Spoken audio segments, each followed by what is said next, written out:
you're still waiting for a replacement for the bull you sent sinking.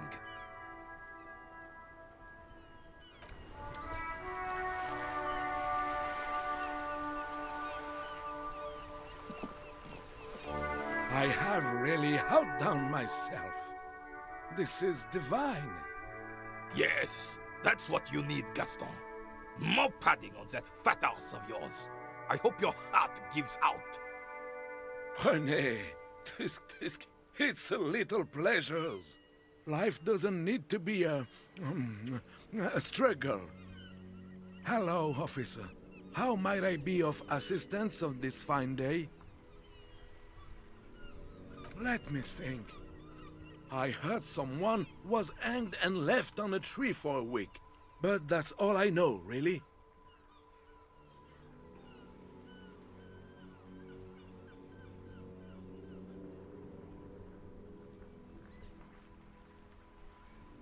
No, officers, I'm sorry. And I really would like to assist. You are both good guys. I can see that. Then help them, you wimp. You have plenty of shoulder with the gauche caviar in the Union. Someone must know something. I wish I could, but I just don't know anything. I always keep my nose clean and don't gossip. Everyone knows and respects that. Respects?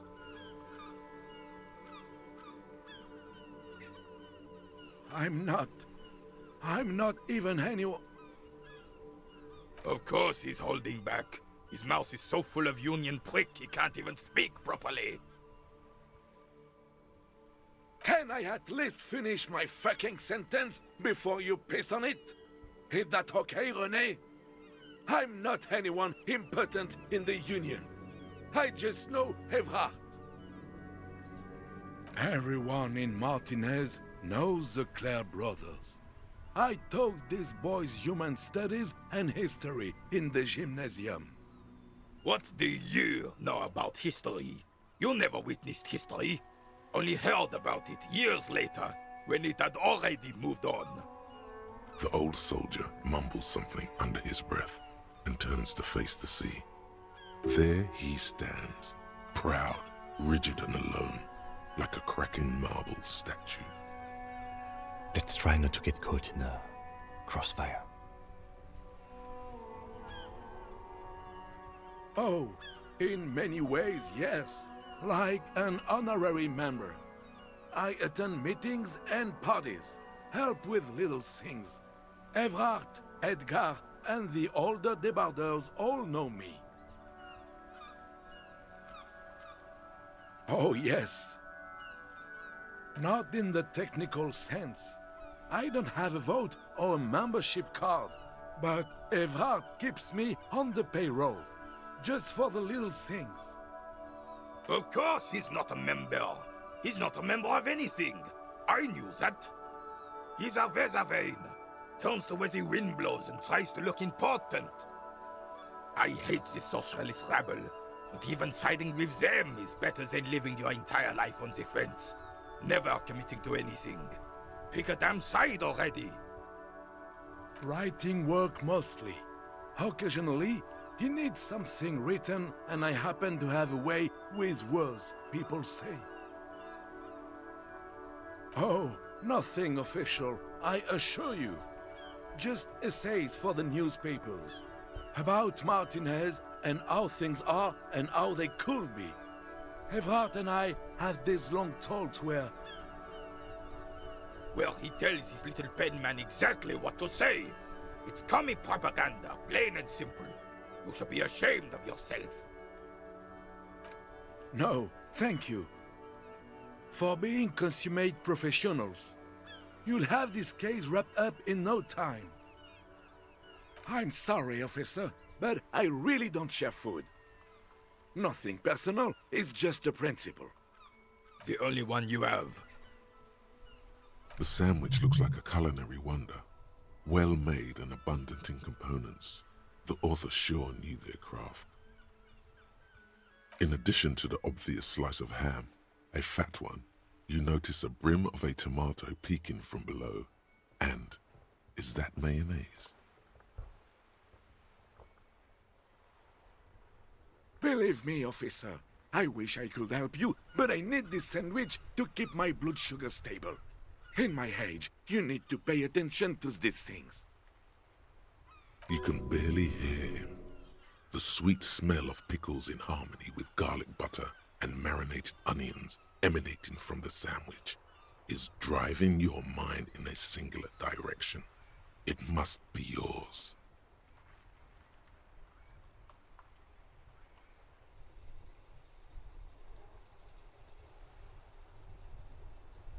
Fuck off! It's mine! A glimmer of respect flashes in Rene's eyes. Sorry, officer. I'm sorry. I didn't mean it in a bad way. But the sandwich is mine. I'm not gonna share it.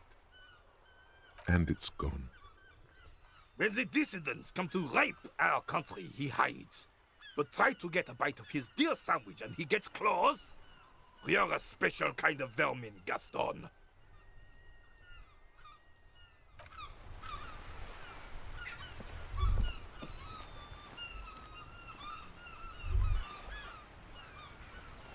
Yes?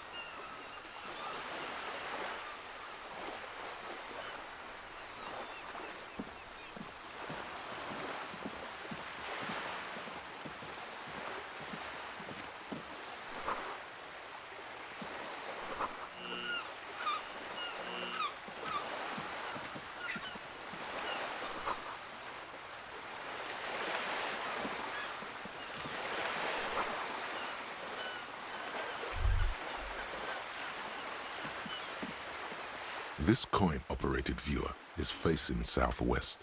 Its coin slot is full of fossilized bubblegum, rendering the machine permanently inaccessible. A thick layer of graffito covers the lenses. You spell out the word Onuk written on the other side, with N and C scribbled backwards. Under the graffito, a sea of blues and greys appear. Behind the water lies a coast studded with concrete and reeds. On it, a church on stilts, lanky weather-worn wooden planks, an X-shaped cross topping its tower. Around the large wooden building you see chunks of sea ice gathered on the beach, and a small tent set up on the ice.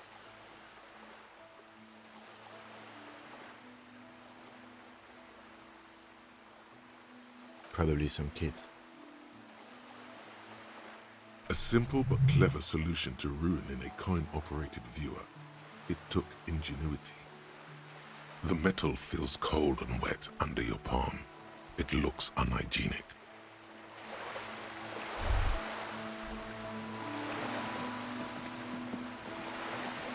This coin-operated viewer is facing south.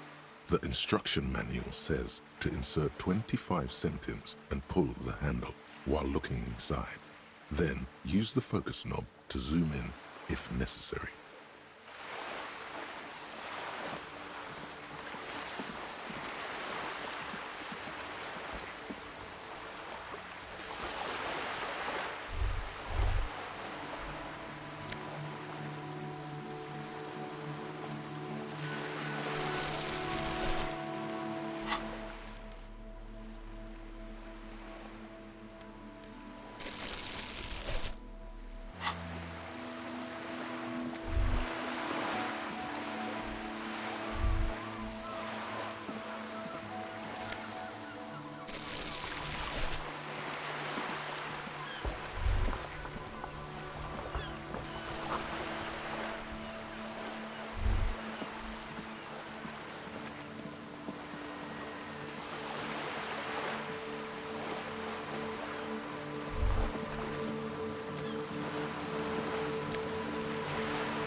This coin-operated viewer is... Your money disappears into the coin slot.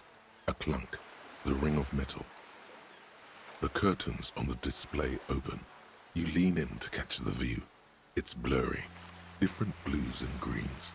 In the middle of the shimmer stands a drab grey shape, like a ghost. The lenses shift. The ghost sharpens into an islet in the bay. In the ruins, a man-made structure is visible, a half-sunken sea fort, its concrete almost reconquered by nature. It looks as if it was abandoned quite some time ago. Nothing but a rotten tooth remains of the anti-aircraft tower. A lonely birch tree grows out of it. Really? I don't have the eyesight to make it out.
Hello, sir.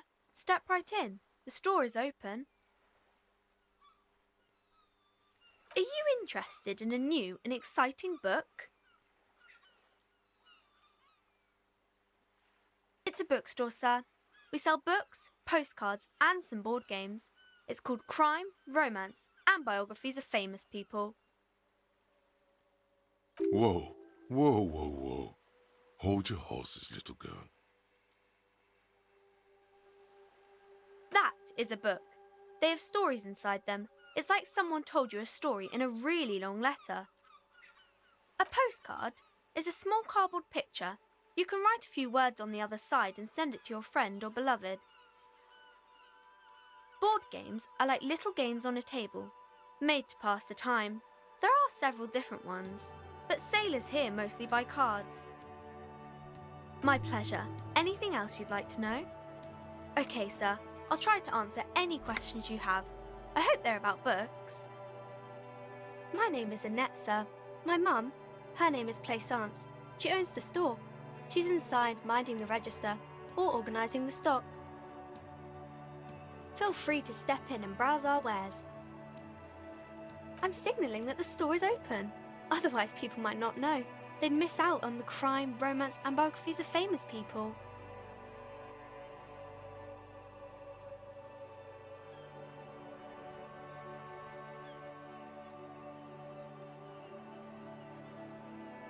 Oh no, sir. I'm happy to help Mum by luring in customers.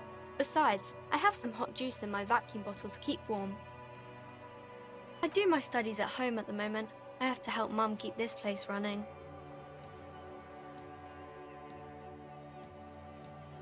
Mum says it's necessary to do both because it builds character. Mum says a proper worker is dutiful. That's how you get ahead in life. You succeed. There is stress and unease behind these words. She's reciting etiquette. Mum says it's peachy. She was a little afraid at first. There's talk about this house being cursed. Cursed in the way that makes them say that no business has ever really thrived here, sir. That they all go... Exactly, but we've been doing fine so far. They shouldn't be, but they seem real. Anyhow, they say that these grounds are doomed for businesses.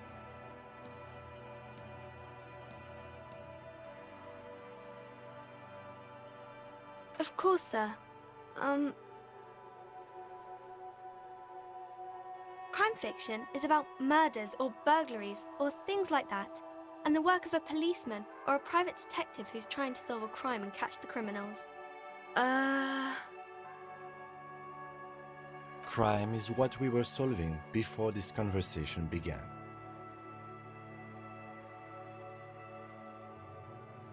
It's exciting to people, I guess. They get to imagine dangerous things, and it's kind of like a puzzle, where you can guess who the criminal is, or how the good guys are going to catch him. You don't look much like a policeman.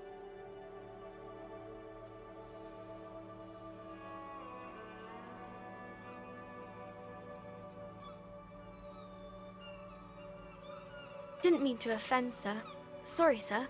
It's just that you don't look like Dick Mullen.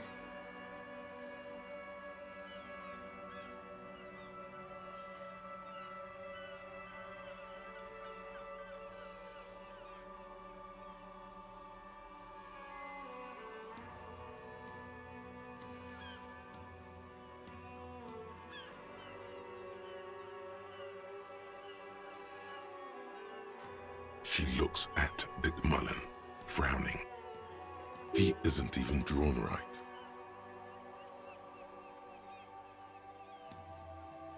She examines the picture, trying to find whatever is wrong with it. She then shrugs and puts the book aside, unconvinced. Sure you can, sir. He's just a fictional character. He'll be no match for you. Maybe you can show me some real police work, sir. Like in the books.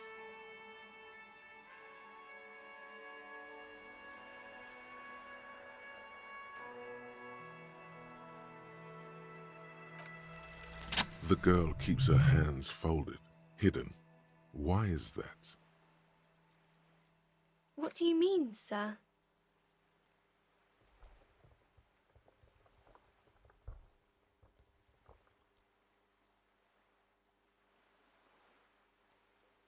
She looks around anxiously. Her hands remain folded in front of her. The lieutenant stands by, looking at the two of you with little interest. She brings out her reddened hands, her nails frayed, nearly chewed down to the flesh. And you knew this from me keeping my hands folded?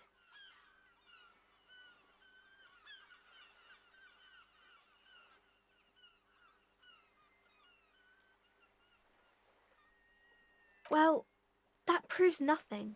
Anyone could do an easy deduction like that.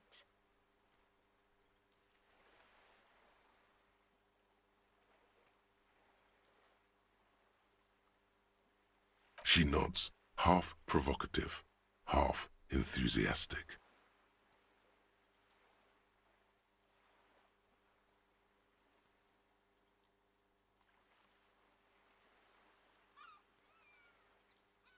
Maybe so, sir. Okay, I know it's a bad habit, and I shouldn't.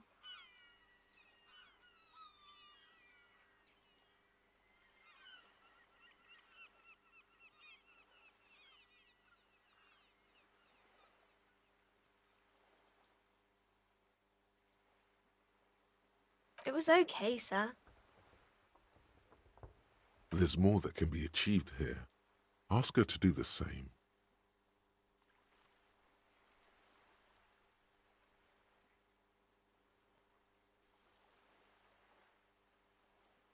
You're quite sober. The lieutenant does not flinch at the comment. He does not flinch even a single bit. He is intensely not flinching. it takes effort.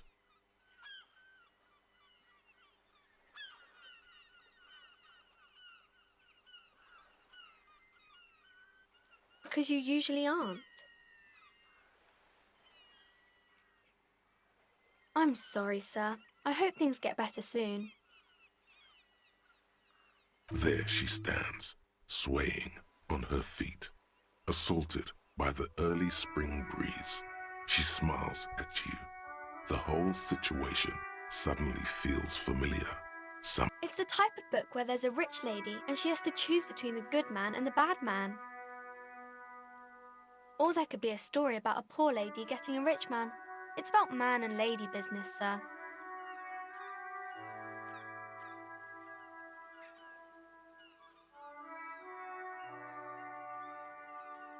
It happens, but usually the guy gets rich in the process. Or should actually be rich himself, but has lost his family property unjustly, like during the revolution or something. Those are unhappy books, for most of the pages. People sad about what they have lost, but then it all turns out just fine in the end. These are not very common. You can't have a choice between bad and bad. Nobody wants to read a story like that. Well, maybe then it's fine. Maybe if the lady then decides not to pick either, because she doesn't need a bad man. Yes, that would be interesting. That's really not a proper romance story. That's more like everyday life. Not in romance books, sir.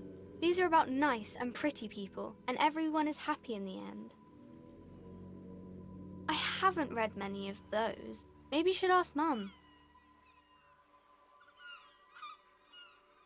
I don't think it's a romance story if the main characters break up, though.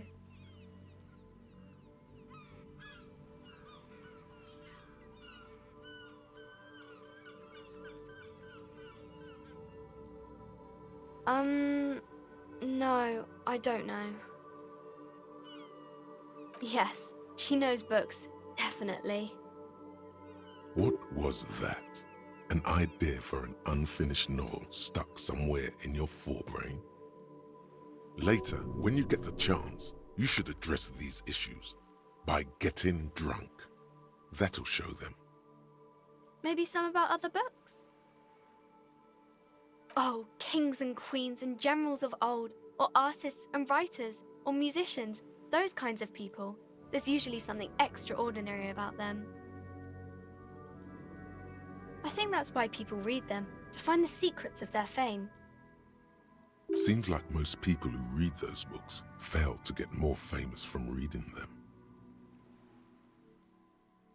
But it does make the famous people more famous.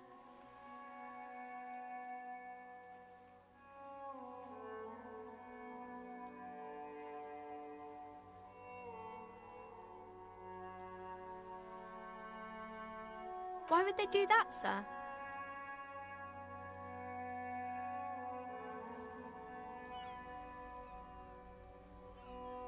That's so cool. Maybe they'll make you a book cover picture and everything. Standing over a dead body, holding a gun.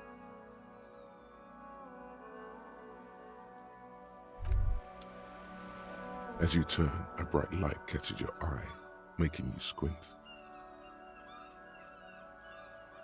From a distant sunset, a stage light, flash photography, nowhere in particular. It's just what superstar law officers do. They squint at lights and they solve shit. What are you, deaf? They're perfect, like rock star politician and drug addict teacher. Embrace the superstardom you've worked so hard to establish. Yeah, you have. You're a big dick cop, Dick Mullen, Salam Rocky Baye, badass on-the-edge disco cop. Time to recede into a ludicrous fantasy world. Here we go. Camera, lights. With a sudden flash, the world freezes around you, and you along with it. In an iconic monochrome solution, a black silhouette against a rasterized orange world. It's on.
The tear machine stands in the corner.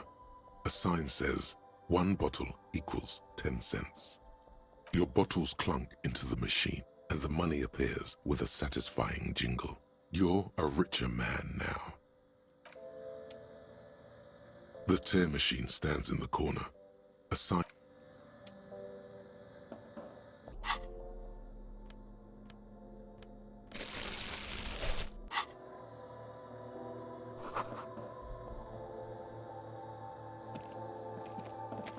You see several packaged raincoats fill a low shelf beneath a display of croissants and juice bottles. The raincoats are transparent, except for the big Fritta slogan on the back. The packages are small, discreet, sloppily stacked, making them easier to take unnoticed. No need to worry about knocking over a display.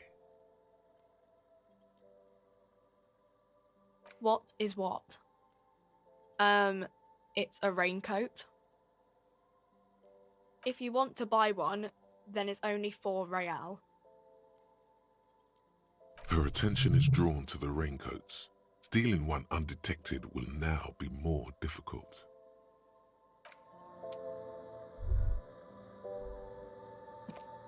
A small cabinet on the wall is filled with various medicine bottles, nasal sprays, and blister packs. They all bear the Saint Baptiste Pharmaceutics logo.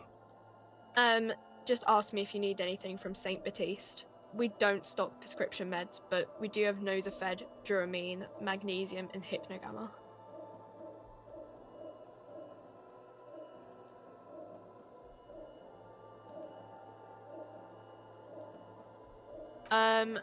I don't know. Let's see. Nosafed is a nasal spray. Duramine is a really good painkiller. Magnesium is a dietary supplement. Hypnogamma is... I don't really know what Hypnogamma is. I guess it makes you feel less shit. It's recommended to use after lots of partying, studying, or exercising. No, sorry. I'm not like a doctor or anything. Nosafed heals +1 health. Duramine heals +3 health. Magnesium heals +1 morale. Hypnogamma heals +3 morale. Saint Baptiste, you know, the pharmaceuticals company. Saint Baptiste Pharmaceutical. A colourful display of cigarettes and alcohol bottles line the shop wall, inviting you closer. The bottles wink at you in the light. The smokes too glitter in their wrapping. It's like looking into a kind of heaven. Your knees are weak. There, in that dark green glass, all in vain. The great flowing river of warmth, wine, alcohol, beer, alcohol, love, alcohol. The beauty, the truth, the poetry of it all. I'm obliged to inform you that both alcohol and cigarettes damage your health, but I guess you already know that.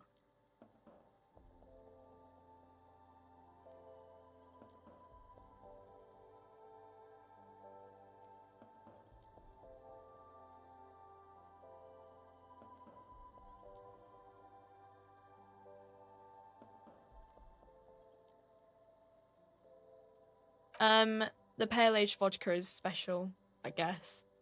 It's stored in pale for a couple of years, which makes it super expensive and super strong. You know.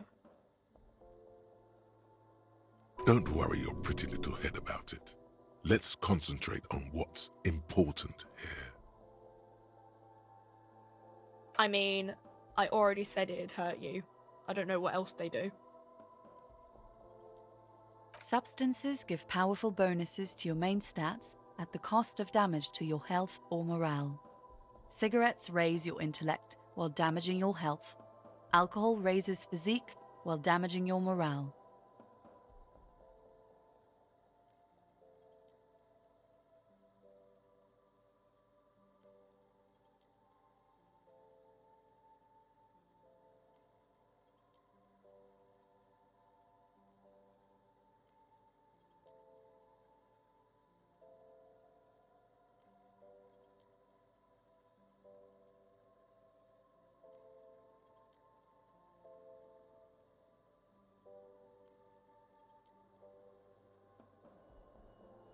Use medication, like Nosafed and magnesium, to counteract the negative effects of substances.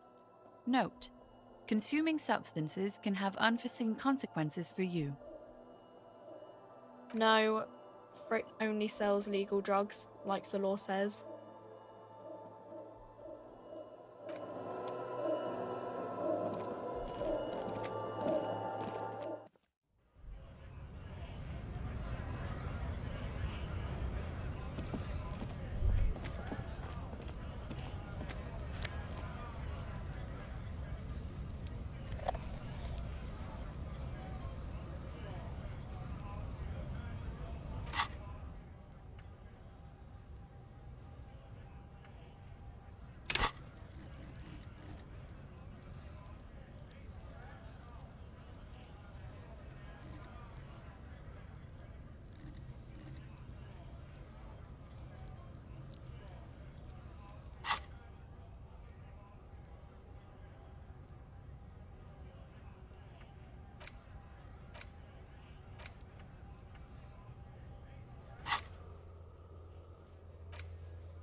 Welcome to Revachol.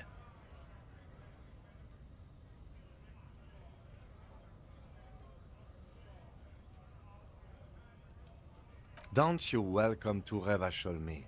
My grandfather came here from a 3,000-year-old racist isolationist culture, while your ancestors came to this island a mere 300 years ago.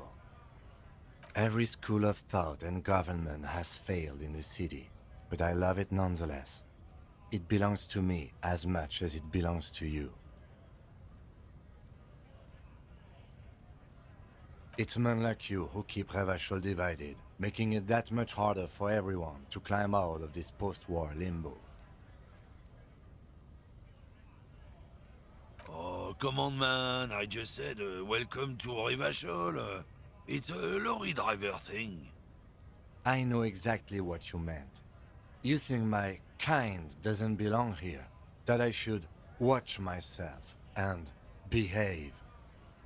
But you see, I'm an officer of the RCM. It's actually my job to make sure you behave.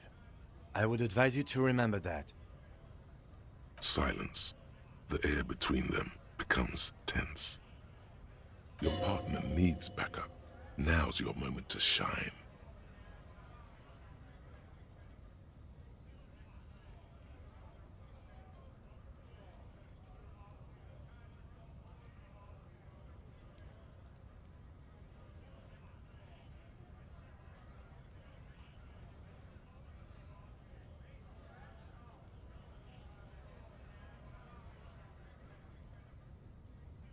Whatever you say, officers. He smells of heavy motor oils, and his breath of high tar content cigarettes, probably Astra Whites. It's about biological determinism, natural law, the sorting of the races. Not the most popular topic nowadays, with the coalition in charge and all. You might want to change the topic. That is, bury your head under the sand like common sheep. People who've studied these things say that you and me are superior by design. So, naturally, we Occidentals should be in charge. Obviously, you can see the merits in that. So, lately we Occidentals have experienced an unfortunate downturn when members of the superior race cease to believe in their innate superiority. They stop competing for resources. This concerns you, policemen, so you better be vigilant. The damn kips are showing up good lately. Same with the mosquitoes. And the other intruder species too. They're on the precipice of cultural victory. It's what the kips of Boogie Street are going for, right under our noses.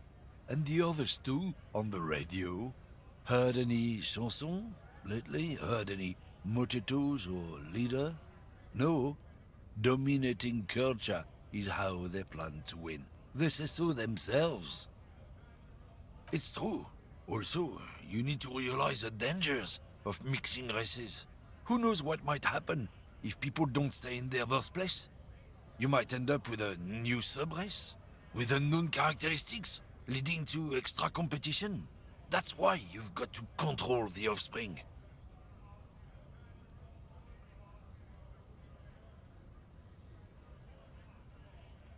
Don't push your luck, Runt.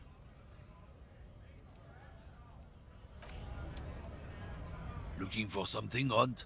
Come to tell me to fuck off again? Oh, not much anymore. I'm here to pick up some cargo, but the dock workers are on strike, so it's a sit and wait on your ass situation. Apples? Yeah, apples? I take it you had other questions? He's given you the runaround. Let's be honest, you were bested. Oh, not much anymore. The strike? Oh, they've been at it for a while. A month, 2 months maybe. But this here is just the last week or so. Apples? Fine. He's given...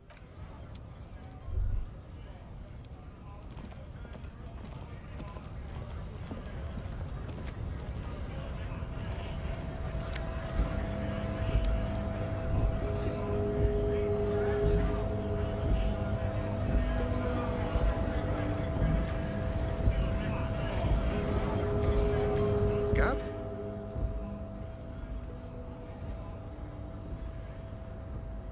A kind of a worm, content with mere survival. They come, they want to do our job for shittier pay, screwing over both themselves and us. Everybody loses. Beats me. Somewhere in the ground, I think. Gotta be bloody stupid or freaking evil to Scab. Or I guess, scared maybe. But scared of what? Of who? Personally, I'd rather beg than scab. If the gentleman shouting on the street came begging, maybe they'd have gotten something.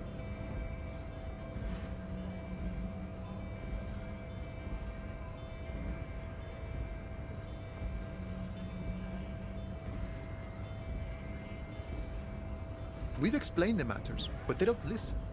This lot would be reasonable and go home if the big guy wasn't riling them up all the time.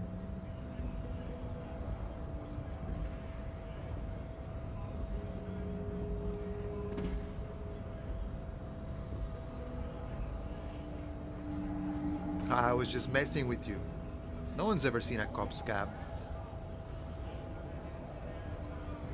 Imagine, you cops going on a strike, but then another cop comes in and says, "Let us cop for less money." Speaking of, what brings the RCM here, to the Wild North? Come to see the strife? Murder, huh? That sounds like a lot of hard work. You'd never see me investigating a murder.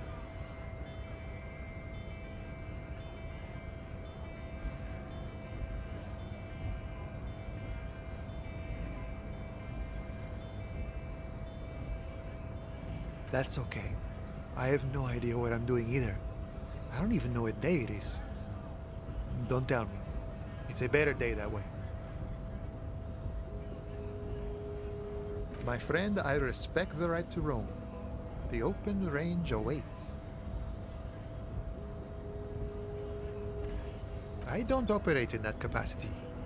I'm not a granter of passage. The passage grants itself. Aye, walk right past Measurehead and go in. Yeah, the 2.5 meter tall Semini supremacist there. Walk right past him, then press the button to unlock the door, then go past him again, and you enter the arbor through the office. Está. Don't worry, I'm sure it's not completely impossible. For example, you could best Measurehead in a physical confrontation. Or you could convert to a Semini supremacist worldview. Or, Maybe it actually is completely impossible. Not yet, no. He's incredibly strong. Jean-Luc himself would say the philosophy has proven overly heroic for the scabs to convert to. Not enough intuition. Sure. Sure thing, my friend. I can help you out. The coin lands into your hand as if it has always belonged there. The swallow returns. Always glad to help out the RCM. Shame I can't do more. Things are meager at the moment due to...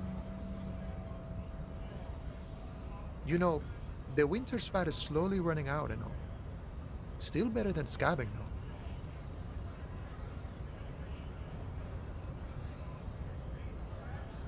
Nothing to worry about, really. The jam's a bit of a mess, cargo can't get in or out. The rationing is a bit stricter is all. Supplies should last the strike, though. I'm always glad to help out when possible. Not like these slithering scabs. You know, serious business. I'm sure the big boss will be glad to tell you. You'll have to ask him first. Feels like he's hinting at something, but you're too hungover or dumb to understand right now.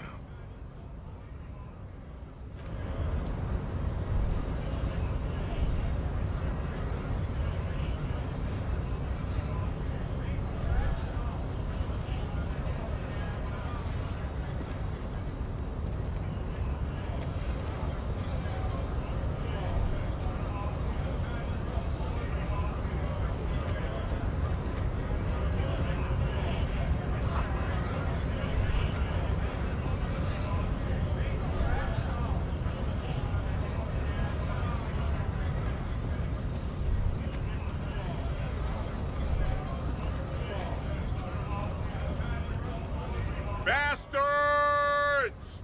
We have a right to work!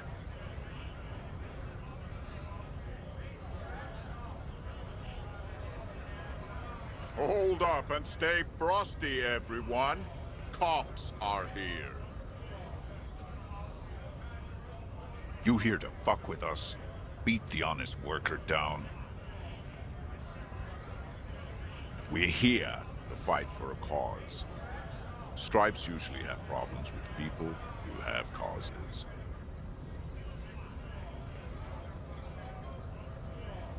Good. We're fighting for a cause here. Right to work! Right to work! Besides, we're not that different. It helps if people see us talking, cops and strikebreakers together. Shows authorities are on our side. Builds confidence.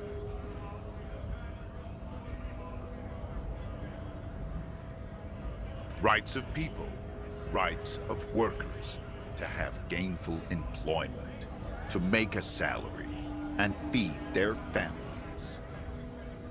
Might be time. Don't let the fat bastards tread on you. Cops tend to side with the higher-ups, but you're essentially still workers.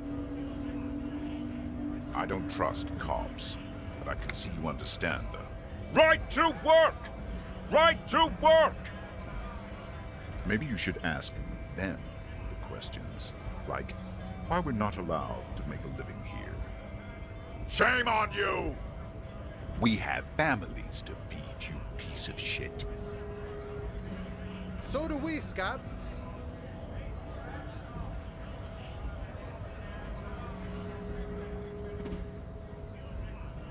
Honest men and women with rights to work, to be useful, not toys for corporate interests.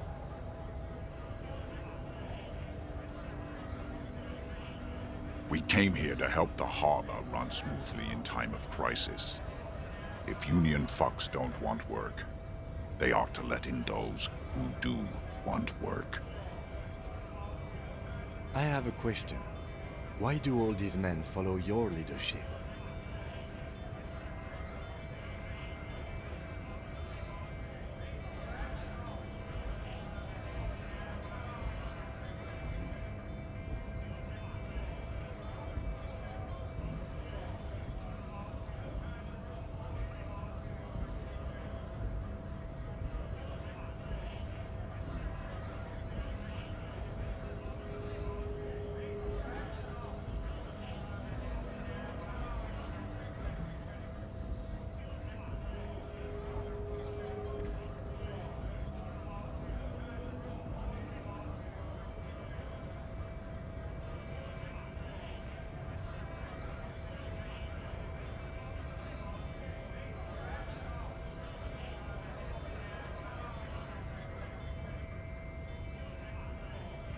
You think they follow because I'm big and loud? No. They follow the rules of the market, the rules of the economy, because they were given a job to do! When a bunch of ungrateful, lazy cockroaches can't get their act together, decide to block honest work for other people. Beats me. They mumble nonsense about boardrooms and workers' rights, while we have the right to work! There's something odd in the way he carries himself. His set of clothing looks vaguely mismatched. The different pieces of the attire seem ill-fitting. His shirt is far too small and an unpleasantly tight fit, while the overalls, held up by a belt, seem to fit a man with much more corpulence. He ignores your question, choosing instead to turn to the emaciated workers, raising both fists in the air. The clothes are obviously not his. Silence is the answer. There's something off here, but he won't say what. You've been talking to him for quite a while now. Something is off with this guy. Ask him where he's from. What's it to you?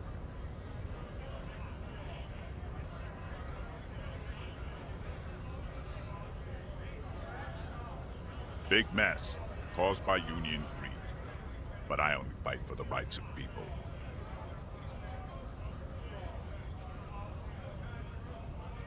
We're all workers, right?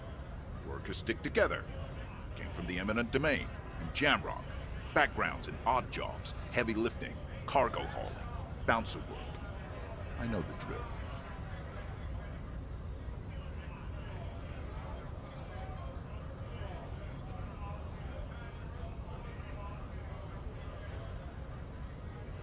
Worked at Territorial. Ring a bell?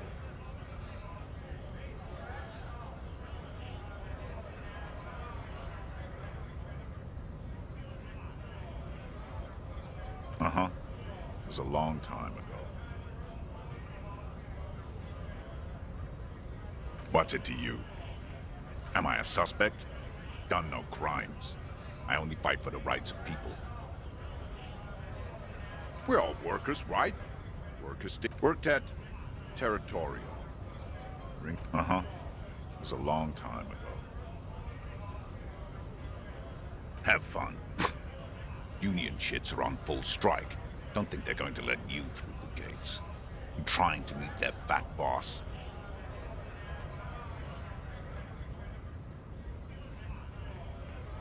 I know nothing about a murder. Wouldn't put it past these harbor bugs. They'd do anything to stay alive. Right to work! It's shameful. Cops doing nothing. You should bring backup, open up the gates for us. Blockading gainful employment for workers is a crime. We are not picking a side in this just yet, sir. Pity. Let us work! We were promised work. We'd be in there, working, if the bastards hadn't shut the gates. Main gate's locked. Would take heavy ordnance to bust it open. Could try to get in through the secretary's office. Door's locked. The guards blocking the way to the access panel. And I don't mean the scrawny mess punk either. I mean head measurer. Or whatever he is. Huge Seminese guy standing up there on the overhead passage. Won't let anyone by. The access panel is right behind him. Bad. Standing on a narrow bridge, he's got a strategically advantageous position. And he's trained. I don't know how the Union has a trained killer up there. But that one's no joke, and my men are tired and hungry. They're workers, not fighters. Like civilized folk, you mean? These native fucks don't understand civilized. It would be better for the neighborhood if you went home, at least for now, if you can't get in anyway. No! They will give up eventually. Or get drunk. Leave the button unguarded. Then we charge.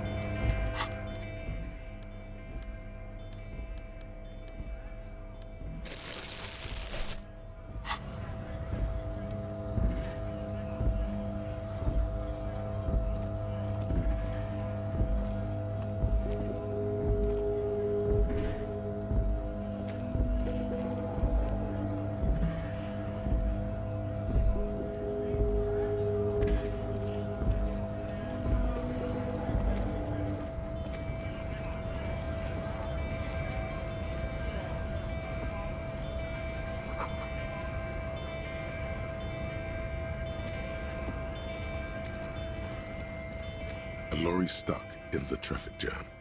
This big, heavy Grad-made machine is well kept for such an old machine. The windows are clear. They've been recently washed. You can see a lorryman's cabin with personal belongings. Sticker. The driver has adorned his space with a substantial collection of peculiar paraphernalia. Proclamations about honor, strength, and purity are glued to various panels. A large metal pendant hangs from the rear view mirror. The pendant features a sun crowned with wavy rays. The back end of the cabin is a small perch to sleep, large ashtrays. There are several suns and wheels sewn into the curtains. Racist nationalist paraphernalia. Not unusual in this part of town. This is our guy. Likely, yes. This guy's proud of who he is. Drapes it all over his machine. There he is, in front of Rita, smoking nervously, hoping it's over.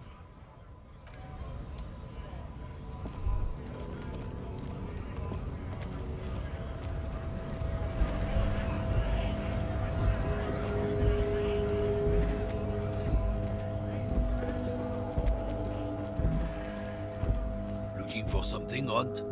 Come to tell me. It's about not the most popular topic nowadays, with the coalition in charge, you know. You might want to change the topic. I'm not just racist. Look, I've read books, huh? The science of racial theory has all been proved, even if some people don't want to accept it.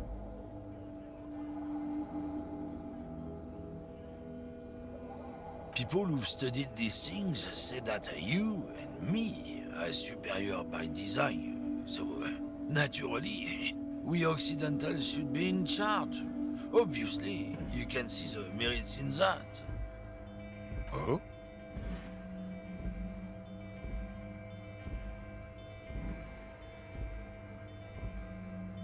Go right ahead. You may be a cop, but that won't help you avoid the calamity to come. Lieutenant Kisaragi's stern expression remains unchanged, but you sense something there, below. Not a lot of moral fiber on this one yet, he thinks, wriggled out.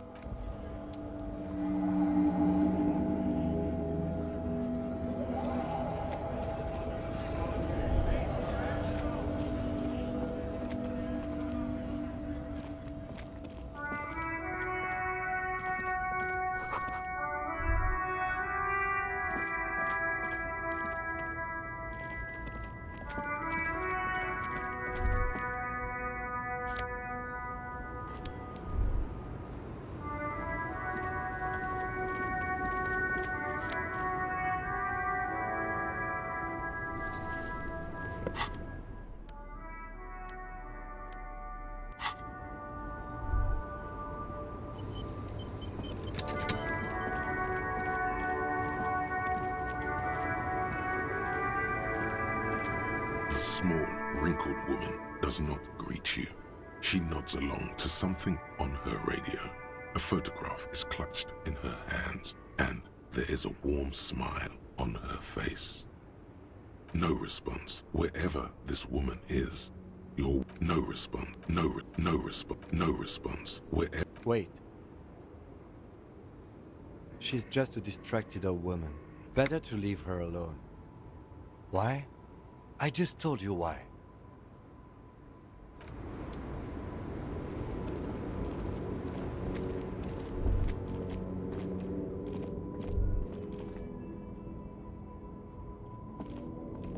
An old monument stands in the middle of the traffic island, pointing toward the sea. It looks as if it's been reassembled piece by piece. A silver plaque on the statue's pedestal reads, "I am Philip III, the Squanderer, the greatest of the Philippian kings of Revachol, son of Philip II, the opulent, father of Philip IV." As you look up, you notice something about the statue. There are some odd indentations on the king's chest piece. Something with great kinetic energy seems to have impacted the cuirass, around where the heart is. A bullet? Someone shot him in the heart. Interesting. Okay, I can't see it, but I take your word for it. Well, Martinez is riddled with bullet holes. This place saw a lot of action during the revolution, but the statue is recently renovated, so maybe a joke? Target practice or a political statement?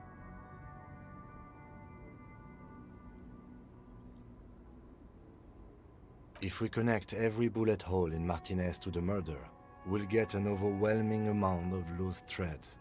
But then again, we don't really know what we are dealing with here, so... I've made a note. Don't hold your breath.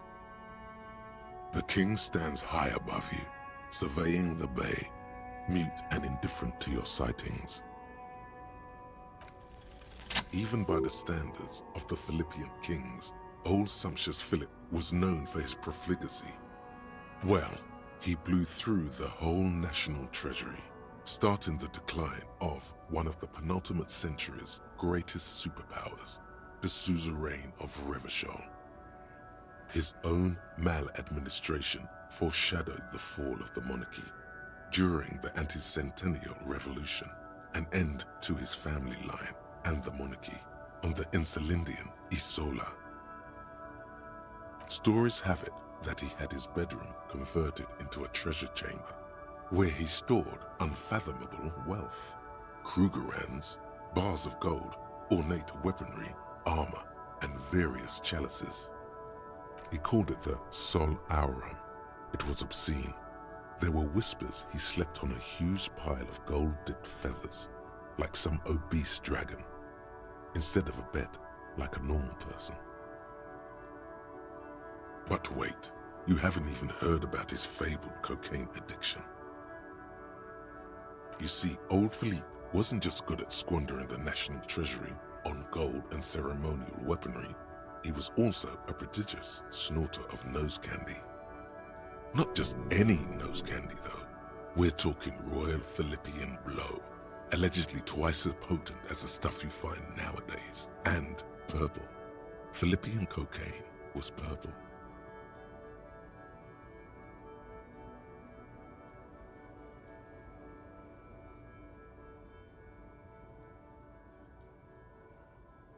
That's what the revolutionaries said 150 years later, right before they emptied out the royal mausoleum and dumped His Majesty's mortal remains in the cocaine. His Majesty's courtiers said it helped him connect with the higher realms.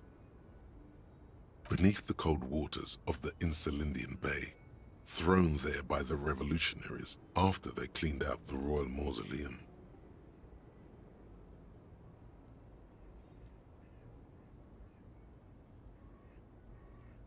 The original was blown apart by communards, then further damaged during the landing of the coalition's airships during the turn-of-the-century revolution, when Martinez was leveled.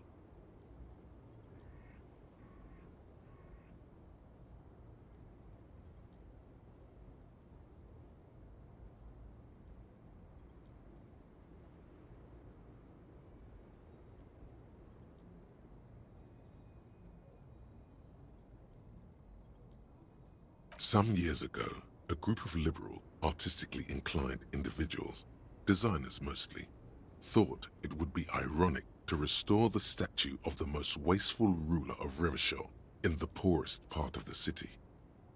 The statue is supposed to capture the moment it was blown apart, like an instant frozen in time, a rare butterfly trapped in amber, floating on a sea of shit.